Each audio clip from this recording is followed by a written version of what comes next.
And to be clear, President Trump was not in Washington nor here in New York. He was down in Mar-a-Lago vowing to get to the bottom of the Minnesota fraud scheme while celebrating the New Year last night. And it comes as the state's governor, Tim Walz, is called to testify in front of the House Oversight Committee. Yeah, always here with breaking news. Rebecca Castro joins us now from Washington, D.C., and she's got the latest. Rebecca.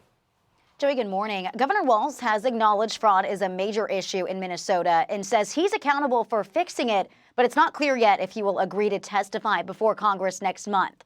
Multiple federal agencies are currently investigating the fraud allegations involving child daycare centers in Minnesota, which prosecutors say may have cost taxpayers billions.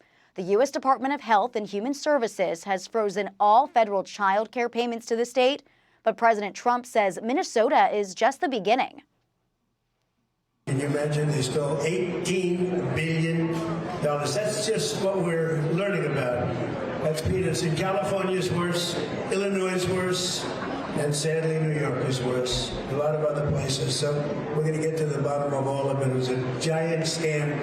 Other than that, we're going to have a great new year. The House Oversight Committee will start holding hearings on this next week. And Chairman James Comer wants Governor Walz and his Attorney General to testify in February, saying they've either been asleep at the wheel or complicit in a massive fraud involving taxpayer dollars in Minnesota's social services programs. In response, the governor's office said, "We're always happy to work with Congress, though this committee has a track record of holding circus hearings that have nothing to do with the issue at hand." While the governor has been working to ensure fraudsters go to prison, the president has been selling pardons to let them out. Now, the DOJ has been investigating this fraud for months, and Attorney General Pam Bondi says 98 people have been charged and more than 60 found guilty in court. Back to you guys. Thanks, Rebecca. Thanks, Rebecca. Unclear if Governor Walz intends to show up to this hearing. Yeah, you know, so funny they talk about you're racist, and some of the pundits, even politicians, have said, well, some of these people might be Somali. 90 some odd have been charged. I believe, Griff, the number's 80. So 98 have been charged. 85 are Somali. Yeah. Well, all right. So not all. It's not all of them, but it definitely brings the broader concept of it's part of this community. And so to say that you can't talk about being Somali and part of this fraud, that's wholly untrue. OK, we have to be honest about what's going on here. And because of this, President Trump has done what he can, and he's getting more federal support down there. And he's also saying we need to be auditing not only all of these federal programs, who's getting the federal funding. And because of the increased oversight and the auditing, one of the daycare centers are saying, hey, you know, we don't have the paperwork anymore. Take a listen. Unfortunately, we saw that there was important documentation, enrollment of the children, and also employee documentation that was gone. There were also checkbooks that were ripped from our check papers that were ripped from our book. This is devastating news, and we don't know why this is targeting our Somali community, as one video made by a specific individual made this all happen.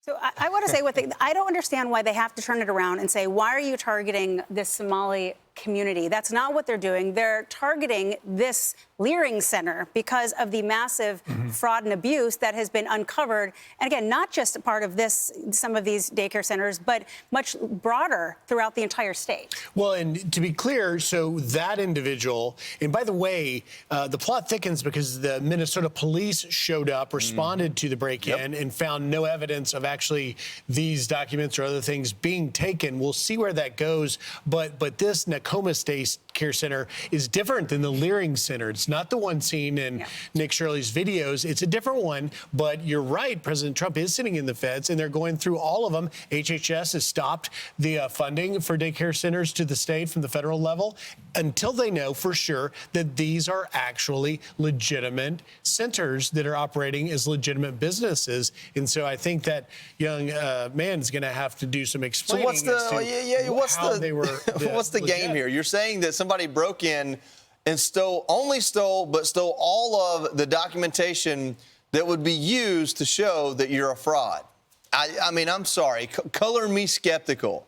I don't believe it. I mean, you look at the pictures where they showed how people broke in, and the sheetrock looks like it was torn open from inside the building, not outside the building. The police have already said they think that that nothing was stolen. I don't know how they come to that conclusion, but think about it. He said specifically, he took the time to point out the rosters of the kids that are there, checkbooks. You know, maybe when people start looking at where they're spending their money, well, you stole my checkbook, so now I can't show you. Somebody must have stolen it and spent that money on those $3,000 glasses I was wearing, which I saw on X. Well, somebody else bought those because they stole our checkbook. We're not wasting money.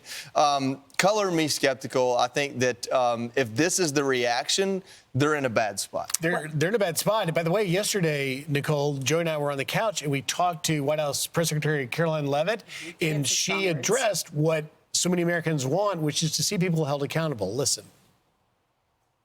This is a top priority for the administration. The Department of Justice, as we speak, is continuing to execute search warrants and subpoenas. People will be in handcuffs as a result of the fraud that Governor Walz has allowed to occur for many, many years. The Department of Homeland Security is conducting door-to-door investigations on the ground at potential fraud sites. We're also not afraid to use denaturalization. That's a tool at the President and the Secretary of State's disposal, and it's one this administration has previously used before. What are they hiding? Our entire administration is working around the clock to get to the bottom of it. Well, those are some strong words by the White House press secretary, but she's absolutely right. Listen, this is not about politics. This is not about race. This is about math. And it has already been uncovered, tens of millions of dollars. I've seen some estimates saying upwards of over $1 billion of potential fraud in this one state alone. Tim Walz, you must be very, very proud.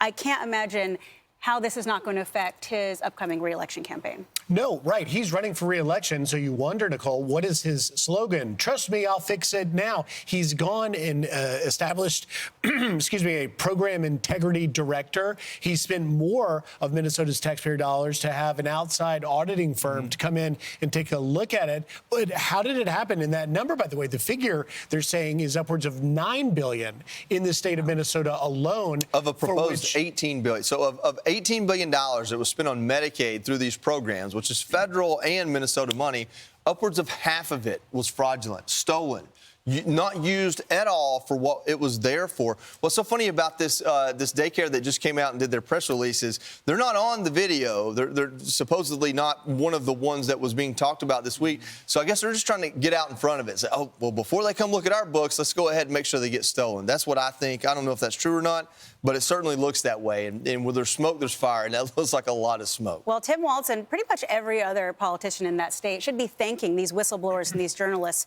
for bringing light to this, because this is money from not only federal dollars, but also, as you're saying, the state-funded taxpayers as well.